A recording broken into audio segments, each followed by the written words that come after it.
At the beginning of the 16th century, on the southern bank of the river Congo, a determined effort was made, with Portuguese aid, to Europeanize the African kingdom of Bukongo. Earlier, in the 1490s, in the reign of Nzinga Nkuwu, Portuguese missionaries and traders began to arrive among the Bukongo. Favorably impressed with these foreigners, the next Mani Congo of the Bukongo, Nzinga Mvemba, son of Nzinga Nkuwu, decided to Europeanize his kingdom. He abandoned his ancestral superstitions and embraced Christianity. Upon being baptized, he dropped his African names and titles. Thenceforth, he would be known as Dom Afonso I, King of the Congo and Lord of the Ambundos. He learned to read and write Portuguese. He Europeanized his court in etiquette and dress.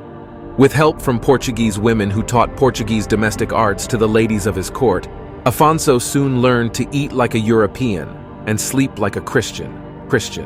He sent some of his sons and relatives and other noble youths to study in Portugal and Rome. One of these, Dom Henrique, served as Bishop of Utica, a city on the Mediterranean coast of what today is Tunisia. He returned in 1521, after an absence of 13 years, to serve as Bishop of Bukongo. Afonso built schools and churches. His capital, Mbanza Congo, Europeanized and renamed São Salvador, was so full of churches it was nicknamed Ikongo dia Ngungo, or the City of Church Bells. All through his long reign, 1506 to 1543, this Europeanizing African prince sent embassies to Portugal and to the Pope in Rome, seeking from his brother Christian princes economic, technical, and religious assistance for his efforts to Europeanize his land and people. His long and often despairing effort got him some help, little of which was of the kind he wanted. Afonso wanted aid for autonomous development. His Portuguese helpers wanted slaves. So, while he received a trickle of books, masons, printers, blacksmiths, and assorted artisans, he got a disastrous flood of Portuguese slavers. By 1526, in order to save his society and his throne, Afonso determined to stop the trade in slaves. He wrote to John III of Portugal complaining that Portuguese merchants daily seize our subjects, sons of the land and sons of our noblemen and vassals and our relatives. They grab them and cause them to be sold. And so great, sir, is their corruption and licentiousness that our country is being utterly depopulated. We need from your kingdoms no other than priests and people to teach in schools, and no other goods but wine and flour for the holy sacrament. That is why we beg of your highness to help and assist us in this matter, commanding the factors that they should send here neither merchants nor wares, because it is our will that in these kingdoms of Congo there should not be any trade in slaves nor market for slaves. But Afonso's repeated complaints were to no avail. The Brazilian plantations were growing and clamoring for slaves, and more slaves. Afonso's royal will was disregarded.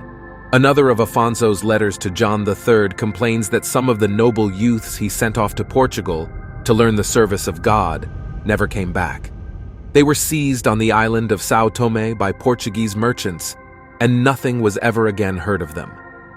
Portuguese slaving priests, traders, and adventurers also undermined Afonso's royal monopoly of Bukongo's foreign trade. Before long, many of Afonso's Europeanized vassals, greedy for European wares and unable to get them except in exchange for slaves, disregarded their king's injunctions and, indifferent to the social consequences of slave raiding, plunged into the traffic in slaves. Raids and revolts, sometimes fomented by Portuguese who wanted to stimulate the supply of slaves, took their toll of Bukongo's peace. An era of disorders, stagnant peace, and fitful revivals began. The social decay proved irreversible. More than a century after Afonso's death, a Portuguese expedition sacked the ravaged kingdom and overthrew the tattered power of Afonso's descendants. In 1665, when the reigning Mani Congo denied the Portuguese permission to prospect for gold and copper in his kingdom and raised an army to enforce his refusal, there was full-scale war. Both the Black Bukongo and the White Portuguese went to battle waving the banner of the cross. The Bukongo were summoned to patriotic battle by their king, to defend our lands, wares, children, women, and our own lives and freedoms, which the Portuguese nation wants to conquer and dominate. But the battle was a disaster for the Bukongo. Their army was smashed, their Mani Congo was killed, their independence was extinguished. Thereafter, though nominally sovereign during 2 more centuries of decay, they were vassals of the Portuguese, sending as tribute slaves who were exported overseas to toil on Portuguese plantations in Brazil. Let us bear the Bukongo precedent in mind as we examine the present plunder of Africa through the mechanisms of westernizing aid. As we observe the brain drain and the resumption of the brawn drain exemplified by the smuggling of truckloads of African laborers through Italy to toil in the factories of France, as we observe the complicity of westernizing Africans in the plunder of Africa's resources, let us ask, what is there to prevent a recurrence of the Bukongo disaster? What measures must we take to avoid it?